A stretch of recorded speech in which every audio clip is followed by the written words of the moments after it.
ప్రస్తుతానికి మన ఆంధ్రప్రదేశ్‌లో ఎలక్షన్ వస్తుంది. ఆ ఎలక్షన్‌కి ఏందంటే ఓటు హక్కుని ఓటుపై ప్రముఖుల మాట గురించి మనం ఇప్పుడు తెలుసుకుందాం.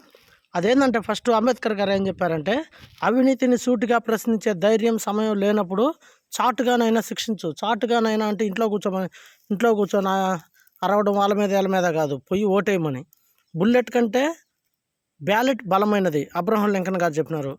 అబ్రహం లింకన్ కూడా ఎవరో తెలుసు కదా!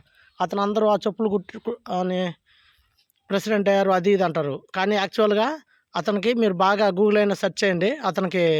అతను యాక్చువల్‌గా అతను బాగా ధనికుడే. ఓటు వేయకపోవడం అంటే లొంగిపోవడమే. ఎల్లిసన్ గారు చెప్పారు.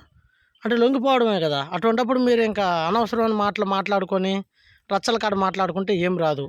ఓటు వేయకపోతే నువ్వు లెక్కలోకి రావు. అంటే జనాభా లెక్కలో లేవని అర్థం. అది తెలుసుకోండి ఫస్టు. ప్రస్తుతం ఉన్న ఏపీ రాజకీయంలో అందరూ అనుకునేదేందంటే, మార్పు కోరుకుంటే సరిపోదు, ఓటు వేసి మార్పు చూడాలని. అందరూ మార్పు కావాలని అంటారు. కానీ ఆడ ఓటేసేవాళ్ళు తక్కువ, మార్పు కావాలనుకునే వాళ్ళు ఎక్కువ మంది. అందుకని చెప్పి మీకు మీకు నచ్చిన నాయకుడు కావాలనుకుంటే, మీకు కావాల్సిన మార్పు మీకు కావాలి, లేదు ఉండే విధంగా చాలు అని మీ ఒపీనియన్ అది.